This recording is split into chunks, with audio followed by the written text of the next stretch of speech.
Well, welcome back, everybody. Hope the lunch is fine, even if somewhat delayed, but thank you for having held your hunger in abeyance for half an hour. Sorry, people are just still coming in. I'll take the opportunity at this time to welcome and say hello to people who are watching online, because we do have some. Apologies I didn't welcome you earlier, but you're very, very welcome too. So now turning to this session, I shall leave the introduction to the panel members to the chair. The chair is Katie Derham, who I think will be pretty well known to everybody here. Obviously, Radio 3 presenter, independent producer, and a previous VLV award winner for In Tune. So you're very welcome, Katie, and over to you. Well, good afternoon, everybody. How nice to be back here. And I'm not going to feel, I feel having got one prize the last time I was here, I won't expect it again. You know, this is prize enough to be here with this lovely panel and to talk with you about the state of independent audio production. Now, many of you who've been coming to this conference for the many years will be used to seeing and listening to all sorts of grandees of the BBC and the independent production world, commercial radio, talking about how they operate. But today, we're going to hear from the creators, the makers, who call themselves independent audio production companies. And there is a reason this is sort of a distinction, if you like. That encompasses production companies making some of the best-known radio programmes for the BBC and for other broadcasters around the world, as well as those working in the big, wide, wild world of podcasting. And in case you needed reminding, podcasting is the fastest-growing media sector in the last 10 years. 17 million people listen to a podcast every week. I think I probably feel like I listen to 17 million every week, actually. The trade body Audio UK represents almost 200 companies across the country, from Torquay to Ullapool. And the value of the independent audio and podcast sector as a whole is estimated now to be well over £1 billion.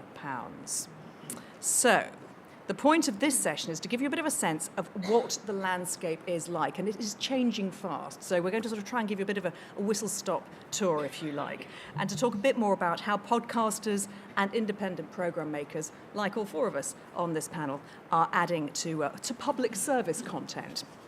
So let me introduce my panellists. In the middle, we have Leeanne, Alie, a producer and podcast consultant. Now, she's formerly the head of podcasts at Unlocked, which is part of the Partnership Group, so a big talent agency here in the UK.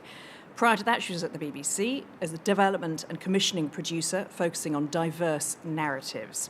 She's worked on shows such as Prest, Constantly Evolving with Eve, and Brown Girls Do It Too. And she also created and produced Swipe Your Sign, which is a black queer dating show with an astrological twist. She developed the very first BBC Sounds Audio Lab, which is now in its third year, which is an accelerator programme which commissions new podcasts from up-and-coming creators to tell stories from underrepresented groups. And if that wasn't enough, she's also the host and creator of the multi-award-winning Coiled podcast, which is a documentary podcast exploring Afro hair in all its forms and textures. And it's lovely to have you with us. Welcome, Leeanne. Nick Hilton, over there at the end, was broadcast editor at The Spectator magazine before becoming co-founder and director of Poddo. And I've got in brackets here as in Waiting for Godot, Poddo. So there was a handy pronunciation. The company makes top-quality editorial and corporate podcasts covering culture, sport, world politics and management, as well as news and current affairs. Original podcasts include the global affairs series Political Cycle, the legal podcast Law and Disorder, and Movers and Shakers, which describes itself as a podcast about life with Parkinson's, which is a great listen if any of you haven't heard it. It features conversations between old BBC friends Mark Mardell and Rory Kettlin-Jones and Jeremy Paxman and the retired High Court Judge Sir Nicholas Mostyn. It's a great lineup, I have to say, Nick. And my old friend Gillian Lacey-Solomar, who I used to work with on Business Breakfast about a million years ago. Okay. You've got her down here as an entrepreneur. It's like, Gillian's a journalist. Anyway, but no, wonderful podcast. Nick, welcome. Thank you again. And David Prest here, the founder of Whistledown Productions, known to many of you here, I'm sure, one of the oldest established audio indies in the UK. They've got studios here in London, in Glasgow and Berlin. It's very louche. Everybody needs to be in Berlin. Yeah, absolutely. They make great BBC Radio 4 series, such as The Reunion and Feedback. And in 2020, they produced The Great Post Office Trial. Now, that was the first long-form investigation into the Post Office and Horizon IT scandal, long before Mr. Bates and the Post Office TV drama. Now, they also produce investigative series for Audible, branded podcasts, Politico's Westminster Insider, lots of content for Spotify, including the Lulu podcast. It's won Indie of the Year 3 times at the prestigious Audio Production Awards. It won Podcast of the Year in 2024 for an investigation into audio porn. And before launching Whistledown, David has had a varied career. We've worked together a lot over the years. Many. Exactly. There years. are tales that we could probably both tell. He was a local radio presenter and reporter. Says here, after a short interlude with the Bolshoi Ballet, he joined BBC Radio 4 as an in-house producer. My finest work. Yeah. He's also on the board of the trade body Audio UK. So, as I say, I'm sure it's very well known to many of you here. So, in fact, let's start with you, David. We've sort of specified that this sort of sector, the indie audio sector, is quite distinct. How has it evolved? Where are we today? Give us a bit of a... Well, it's funny, somebody mentioned earlier John Burt, the Bean Counter, who arguably started independent production on BBC TV. And I think it was that moment in the early 90s that inspired a few audio indies to start, and for very enlightened sense, Radio 4 to open up its doors and say, well, look, we know there is talent outside of this building, Broadcasting House, and we'd like to have it in there. At that time, there were 2 programmes on Radio 4, which you will definitely know, Gardener's Question Time, which went independent in the early 90s, and the other one was In the Psychiatrist's Chair. Does anybody remember that? Professor Anthony Clare, a brilliant programme that was independently produced way back in the early 90s. And then flashing forward, I think independent production bubbled along, supplying the BBC mainly. 1 or 2 companies that also worked with commercial radio. We did a few branded activities at that point, but this is pre-podcasting. And then, of course, we look at the launch of podcasting, early 2000s, people starting to get interested in that sort of thing. And the big breakthrough was Serial in 2016. Everybody then started, the podcast world exploded. And lots of companies starting out, really interesting people around the country in a different way with their own work and putting stuff out there. And I think there was a point, I mean, I don't know if we can agree on this, but there was a point where it became professional in a sense.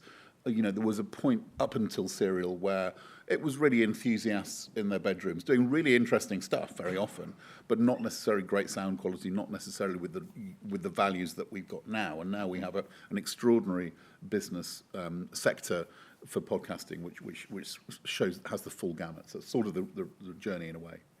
And the landscape is changing so fast. In fact, we were just chatting, Leeanne, weren't we, saying that in many ways podcasts now, they're no longer an audio entity, are they? I mean, that's something that has to exist on many different platforms, which puts people like us as creators under even more pressure, doesn't it, to produce the kind of things that people will find on YouTube or on different social media platforms. I suspect we might get into that as we go along in this discussion. I mean, why do you think, David, just briefly, why do you think indie companies like Whistledown, why do they add something different? Why are they necessary? Why should we all be making things independently? Well, I think, and hopefully we'll come onto it as well, I think lots of independent audio companies, it's a quiet story that people don't talk about. But we're doing extraordinary work in lots of different fields, whether it's for the existing broadcasters, people like Radio 4, or commercial stations, or Audible or Spotify, but also just in the open world, you know, things like Movers and Shakers, which Nick produces about Parkinson's. I just want to give you one example, a podcast called Griefcast, which was set up very early on, presented by Carrie Lloyd, who's a very talented writer and presenter and actress. And it was a very simple idea in which she had lost her father at a very early age, was probably still coping with it in her own sense, wanted to talk to other people about loss that they'd experienced. And it became this extraordinary thing, which won Podcast of the Year 3 times running, extraordinary body of work. And my wife, in the middle of lockdown, decided to do a counselling course, and the first thing on the reading list, on the section about grief, was listen to Griefcast by Carrie Lloyd. Now, I think that's public service broadcasting, because that's something extraordinary that she did because of her own interest, her own exploration through that idea, and it's now there for eternity, or as long as she pays her £90 a year to Spotify to keep it up there. I think that's where we're talking. That's what the sort of thing we're talking about. And that's the sort of things that we should be shining a light on. Yeah. Well, Nick, let me turn to you. Your company, Poddo, is focused exclusively on podcasts. It produces branded titles. It also has your own originals, and clearly from the description of Movers and Shakers, I mean, that again comes into that Griefcast category, doesn't it? It's more than just a passion project. It is providing a service, a public service in many respects, isn't it? Yeah. We hear reports of neurologists diagnosing offering as to new diagnoses. Yeah. So yeah, it's definitely in a similar vein to Griefcast there. But yeah, I mean, I was saying to David yesterday that the story of how that podcast came about is a sort of explanation of why podcasting works for public service broadcasting like this, in that we had all these BBC journalists. They were all getting Parkinson's. It's no conspiracy. It just happens. And they wanted to talk about it. They wanted to find a way of broadcasting about it. That's their natural inclination, is to broadcast about it. So it would have made sense for the BBC to do it, but the BBC would have done it, a one-off, or maybe best case scenario, sort of 6-part series. We couldn't do it. We've done 93 episodes now. We've got 3 more coming out this year.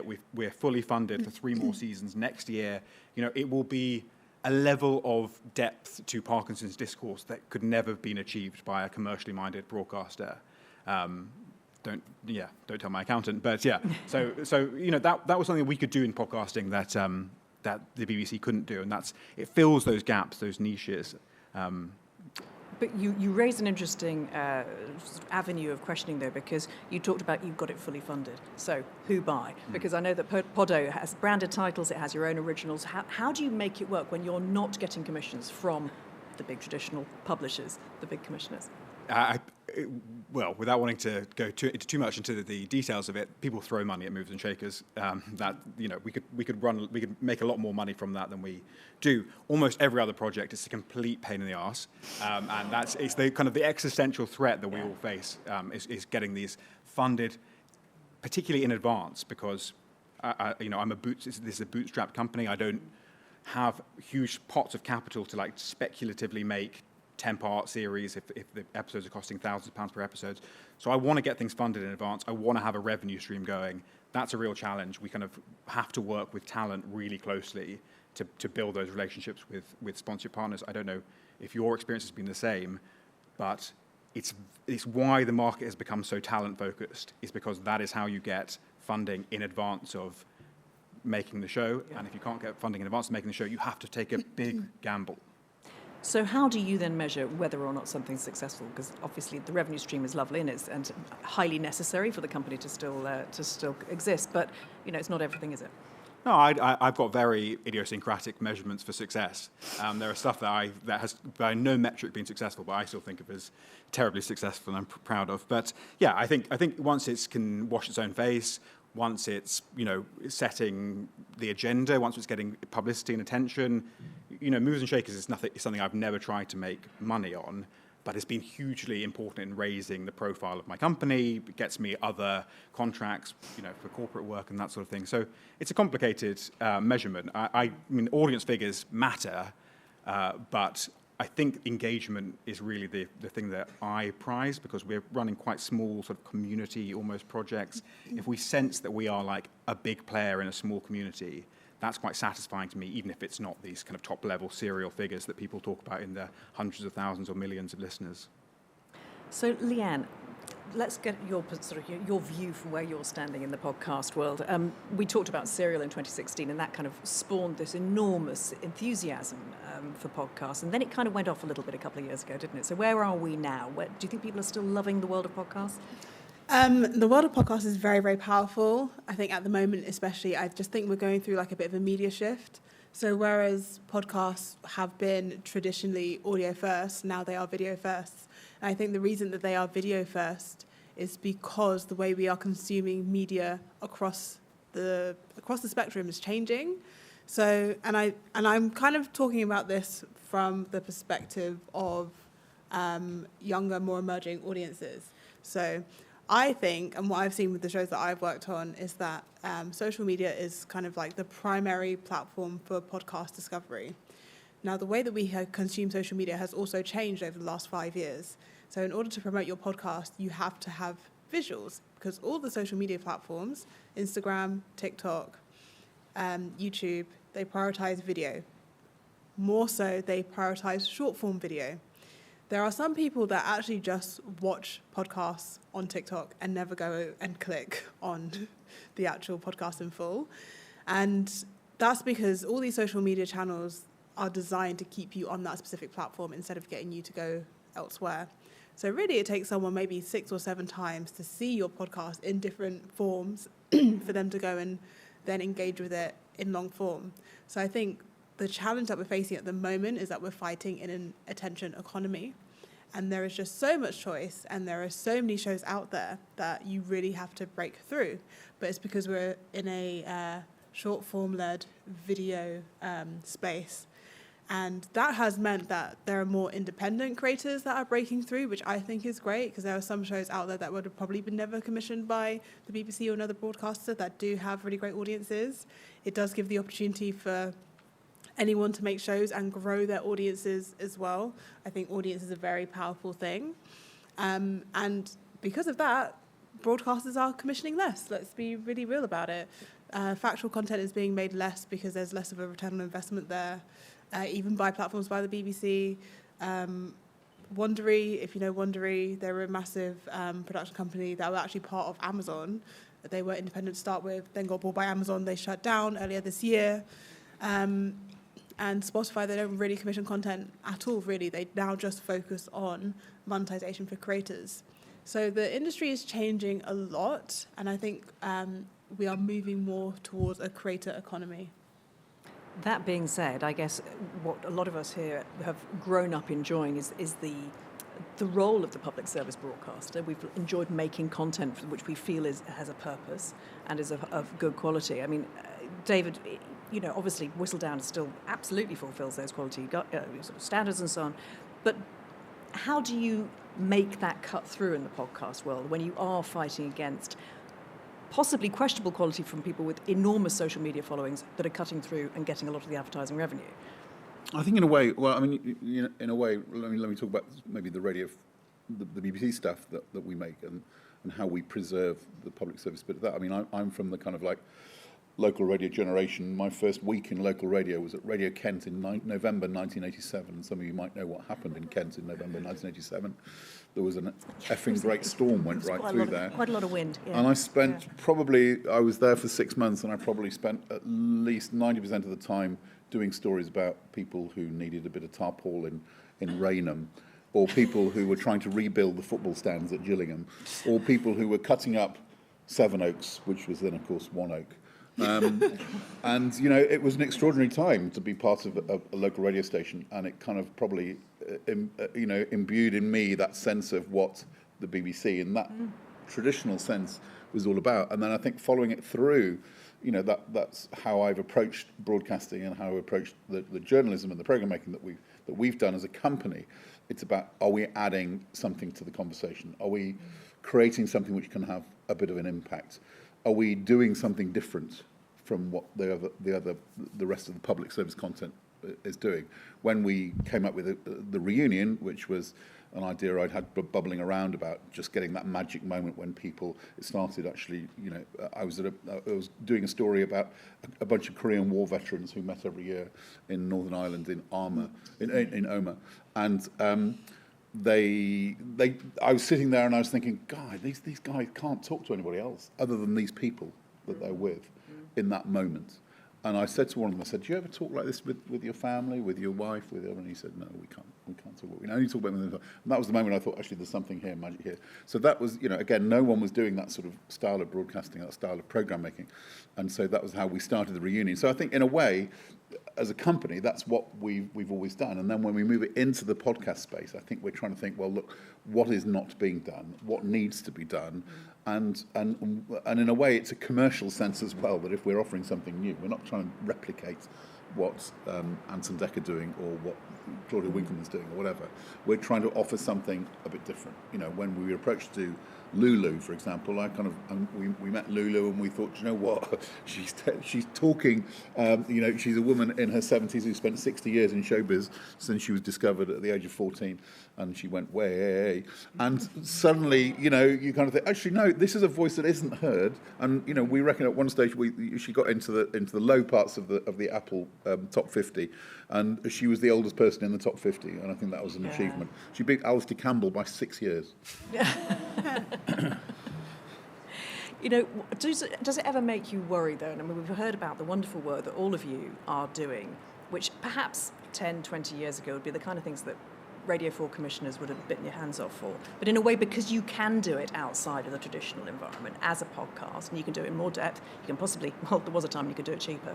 In a way, it's kind of cannibalising what the BBC can do, or the original, the big broadcasters. Is that a concern for you at all in the panel?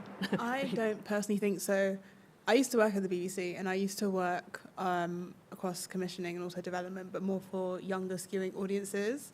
And what was very clear is that the BBC has a very core, I think we call it heartland audience, and that audience isn't going anywhere, essentially. There will always be space for that content.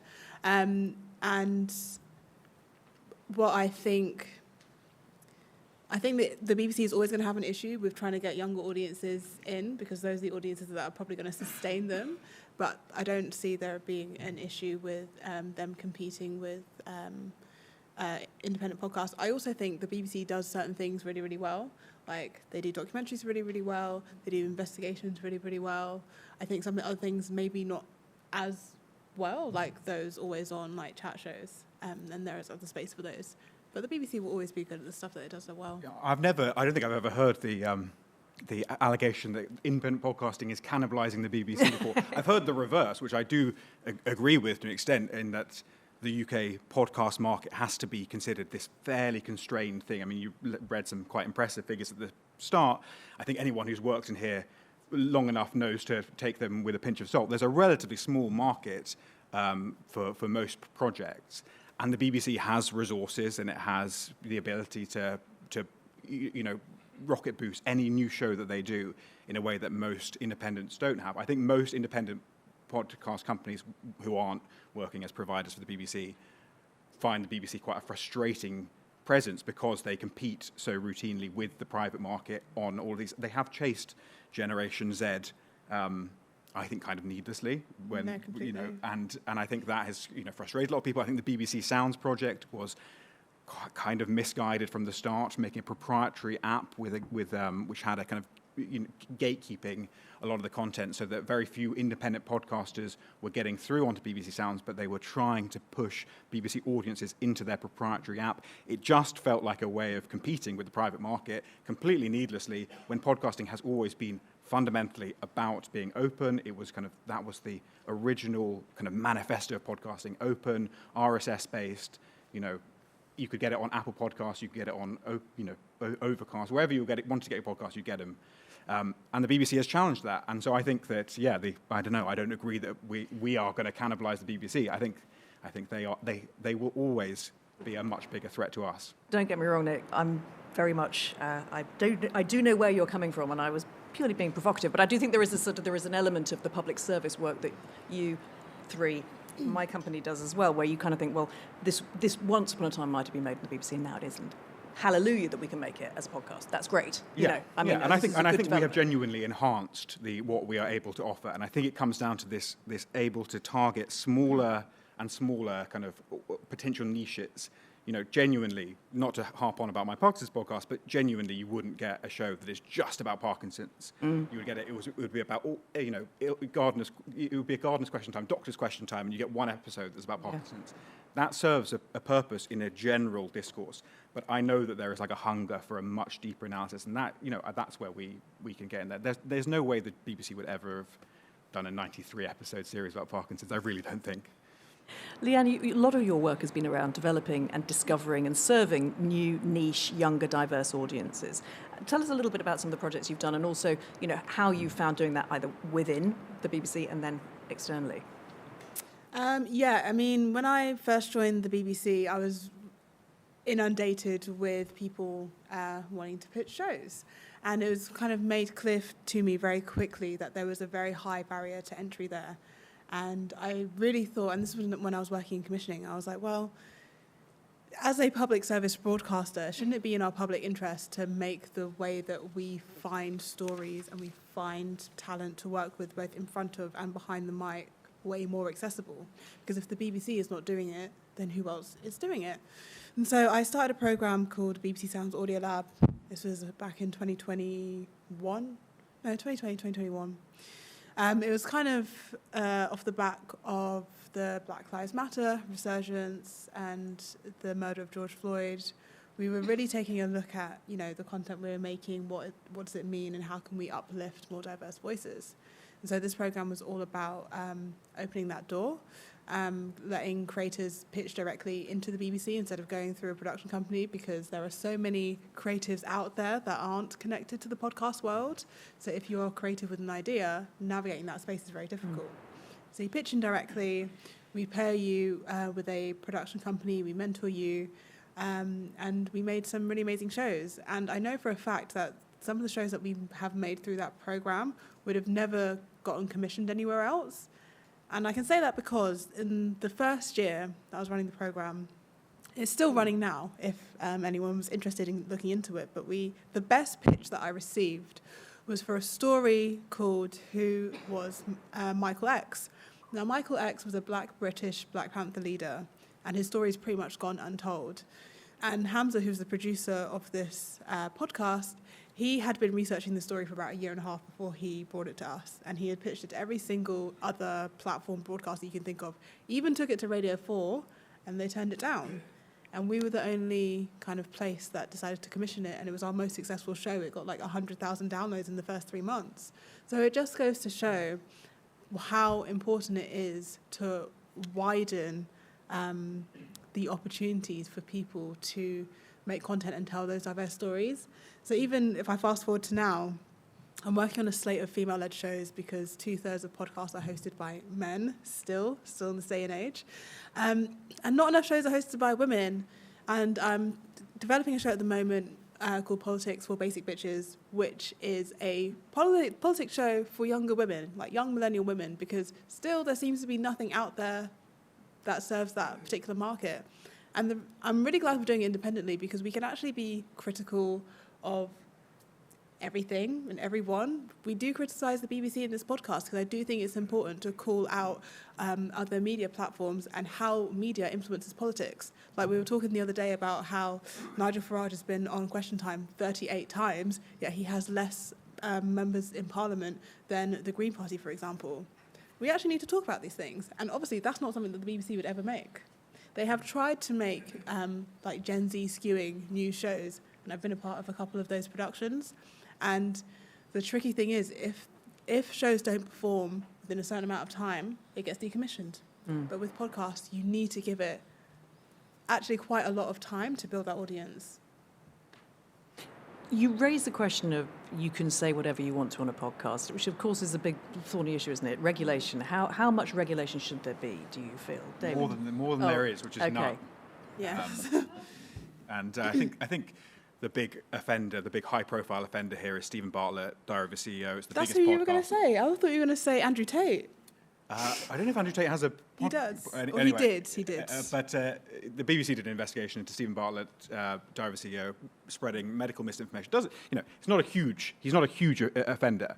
But the trouble is the BBC, knowing that he had people who did vaccine skepticism, knowing that he had people who, for instance, said that you could reverse stage 4 cancer with fasting, they put his show on iPlayer. They gave him a special exclusivity deal in a special part of the BBC. He's obviously a judge on Dragon's Den. There was no pressure on him until the BBC itself did an investigation into medical disinformation on the show. There was no pressure on him to get things right. The whole industry has a problem with not getting things right. We are very... and I make a medical podcast. We try and take it really seriously. We try and not spread misinformation as best we can. But there's no one breathing down our necks. We've made one or two minor mistakes. We offer corrections. We try and, but we're talking very minor things. But there's no one. It's self-regulating, and there's no pressure because someone like Stephen Bartlett is so much more important than all the people criticising him, and so much more valuable that it's very hard. They have the whip hand in almost every conversation about this. So I obviously I think there needs to be more regulation. I think podcasting, as you would with television, as you do with broadcast radio, needs to have a proper Ofcom style regulator. I don't know whether other people agree. I think I agree with that, but I think where people will counter that is how does that conflate with freedom of speech? That's always going to be the conversation about it. And I think the scary thing for me, as well as misinformation, because anyone can pick up a phone and start broadcasting and just put it out, and nothing is checked. The scary thing for me is the rise of extremism, specifically through podcasts. And I mean, like you see it in America, we're seeing it here as well. Even if you don't get served that content, it is really out there. I mean, if you think about the, Unite the Kingdom protests a couple months ago, they were feeding a lot of content through social media, through far-right podcasts. Those are things that are influencing people directly. Because if you think about when you listen to a podcast, it's a very intimate experience. It's a one-to-one experience. And when you're hearing stuff in your ears, you are influenced. You're not going to go and fact check that stuff. So it'd be interesting to see if there was some sort of regulatory body that could regulate the podcasting industry. Although I think because we're so far gone, I think it'd be quite a difficult thing to do. It's interesting, isn't it? Because I still think that certainly the UK podcast market, it still feels quite a friendly, hopeful, optimistic place of possibility, and where, although as we've been saying, no longer can you possibly make a successful podcast in your bedroom with just a Yeti mic and a big smile, but you can still. It feels quite an inclusive space as a creator, and yet we don't have a Joe Rogan situation here yet. But you're suggesting that perhaps we do. I'm saying it's probably out there. I'm just not aware of it because I don't get served that content. Yeah. I know what I like and what I engage with, but isn't the key thing there the social media which is driving that? It's algorithms that are affecting it. I think in podcasting as a whole, I think we are in this country very well served. And if you look at the number one politics podcast, it's Alistair Campbell and Rory Stewart being terribly middle of the road and polite with each other. Yeah. There's not extremism, there's not fighting, we don't have a Jeremy Kyle in podcasting. Do you know what I mean? But he's on Talk TV. Fair point, but he's not in our space. Yet. And I do think that I think we have to be very wary of it, and I think we have to be careful about it. I think there's something about where podcasting has come from, though, that kind of, Wikipedia-esque, we can all be in this together, that might be a bit of a safeguard, a guardrail for us. But this is I think this is, fundamentally, you're talking about podcasting as though it's a form of social media. Anyone can do it, anyone can broadcast it. Therefore, it's basically impossible to regulate. But at the same time, we're at a conference saying podcasting is important, take it seriously. Podcasting wants to be taken seriously, it has to be regulated. It doesn't mean that you have to regulate everyone doing it, but once you reach a certain threshold, and that, I don't know where that threshold is, 100,000 listeners on an episode, 1 million monthly listeners, there has to be some sort of regulation to prevent, medical misinformation, political extremism, gender-based violence, racism, misogyny, whatever. All of these things are really important, and every other serious media, has a regulator working with them to improve that. I mean, David, you're on the Audio UK board. I mean, Leeanne, you're going to be joining the board as well. Where do you stand on that? Do you think that's a reasonable aim? I would say if we could figure out what the metrics are for regulation, then I think that's something to consider. The only reason I wouldn't maybe say achieving a certain amount of listens is because anyone can have influence. I think even if you have a small audience, you have influence. People are listening to you.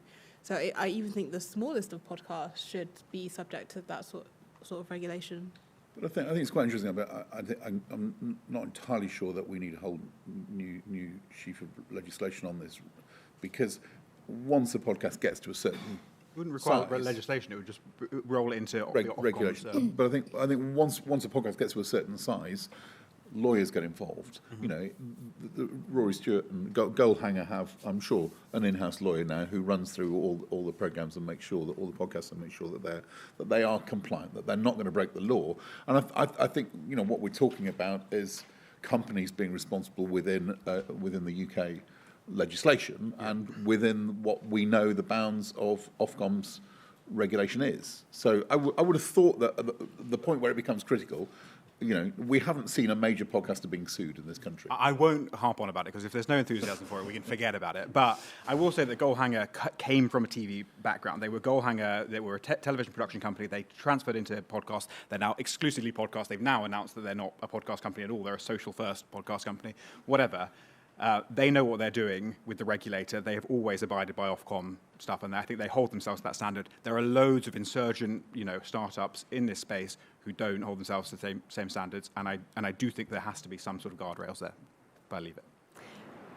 As we look at the state of the podcast industry, which is becoming, we're moving out of Radio Caroline kind of territory now, aren't we? I mean, we are moving into, this is part of the mainstream, part of this space that we all know and love. And whether or not we get stuck on regulatory structures, I don't know. But what do you think the big challenges are now? It's, as I say, it's not a cottage industry anymore. I mean, for you, David, at Whistledown, what are the challenges that you're seeing? I think, Charles, with a sort of a slight sense of my Audio UK hat on, that there are concerns about what the BBC is doing in this space.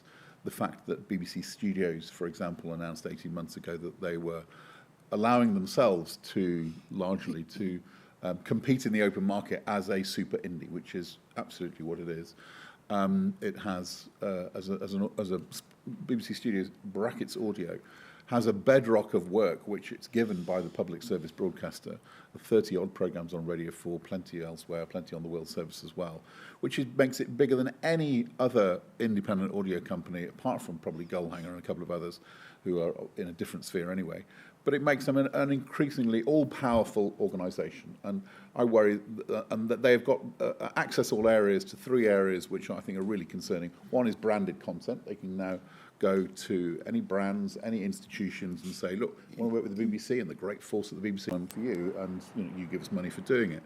Similarly, they can go into the commercial space and they can say, well, we can, if we want to, haven't done it yet, potentially look at advertising revenue funded BBC Studios produced podcasts which are nothing to do with BBC platforms or to do with BBC Sounds, but are purely existing on other platforms, and they can do that, and they can they can move into sort of the commercial space completely. So I mean, I think we have to look at that as something which we have to prevent, frankly, from overrunning this sector and from completely dominating the sector. I think the BBC's got a great position, great responsibility to grow the podcast sector internationally. I think there's a fantastic potential there for British podcasts to get to an international market via some sort of BBC Sounds International, BBC.com,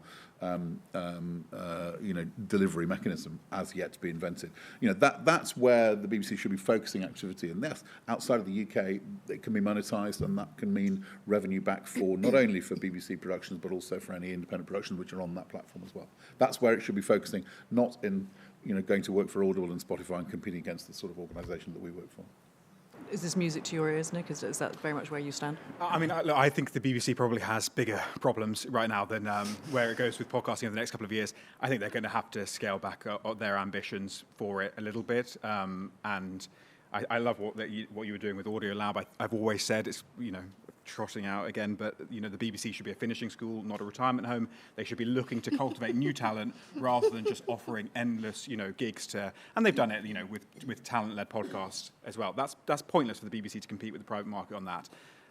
But yeah, I think generally the big thing for me is this change, and we alluded to it at the beginning.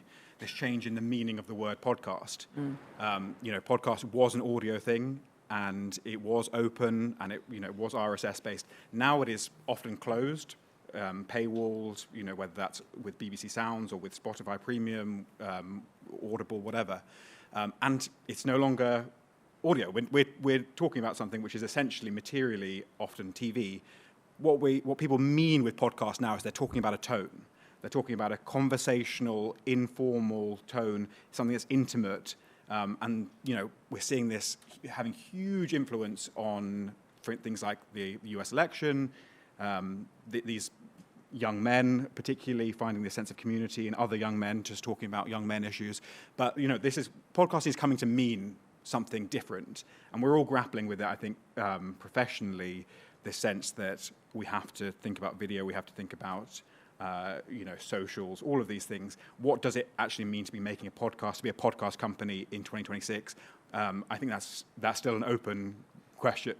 And also, we're all being pushed into video. I think very few people have a clear idea how we generate enough revenue to compensate for the enormous production gap between creating audio and creating audio-visual.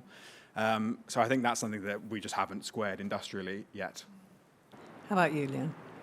Challenges facing your company?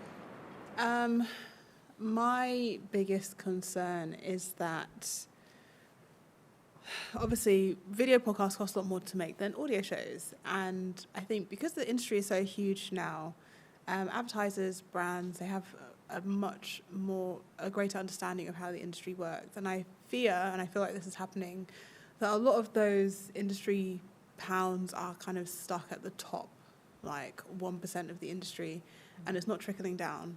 And because of that, it's making it harder for other shows to break through.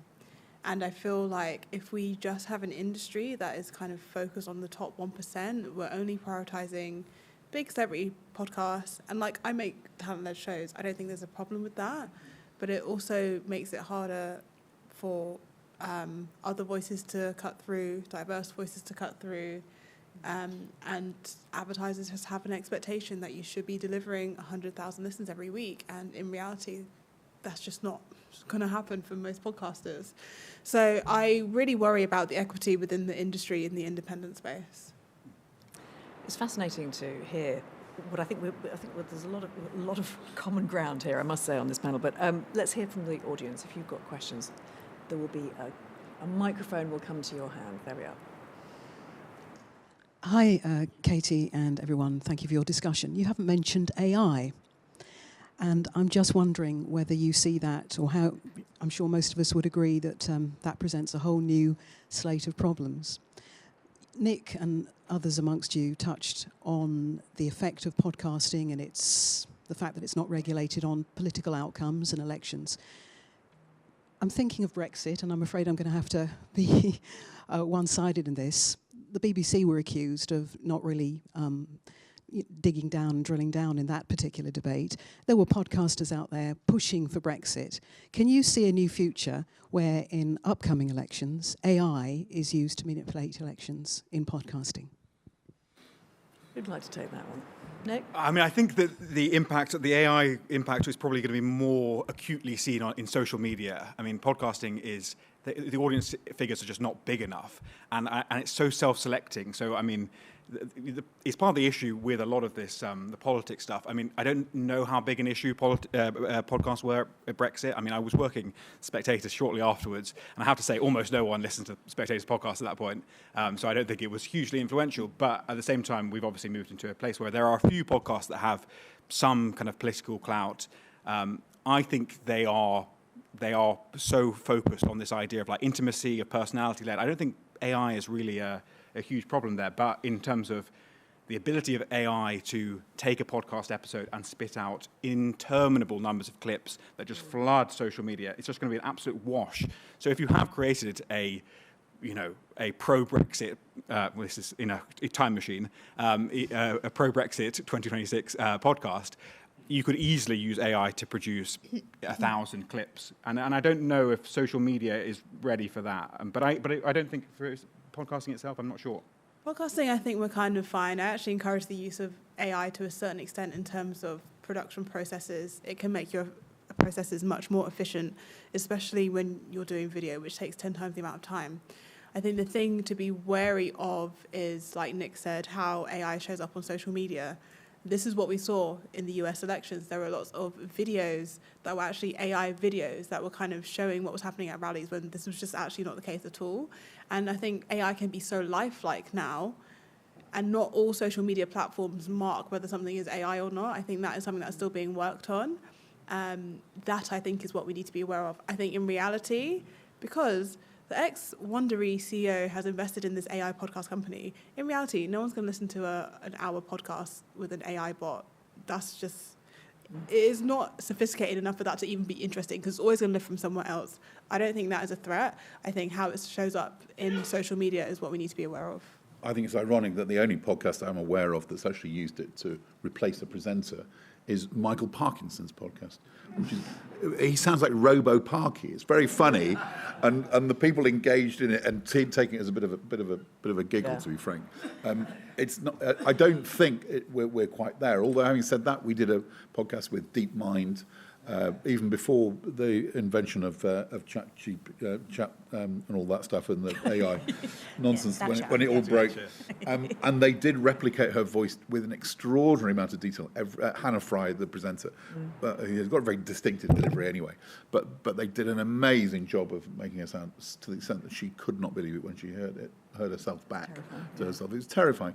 But so it is there, and it is possible to do it. But I just think I'm not sure we've got the talent. You can do it, but if why Parky can't bother? do it, I'm not sure. All you would do it is to make more podcasts, and that's not the problem. There's too many podcasts, So I don't know. It doesn't solve any problem. Another question. We've got a question at the front here. No? Oh, sorry. Sorry, Phil.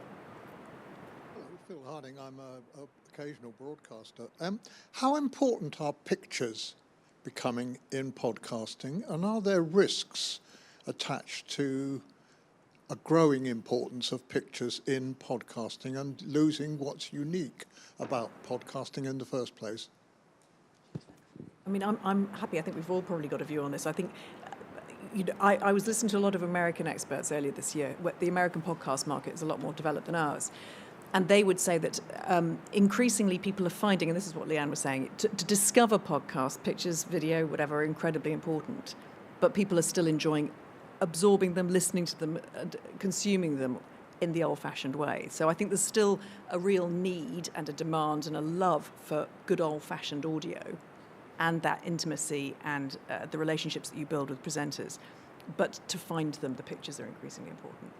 Would you agree? Yeah. I think the thumbnail artwork is increasingly important for any podcast. People you don't get listed, you don't get in the charts. If your artwork looks rubbish, forget it.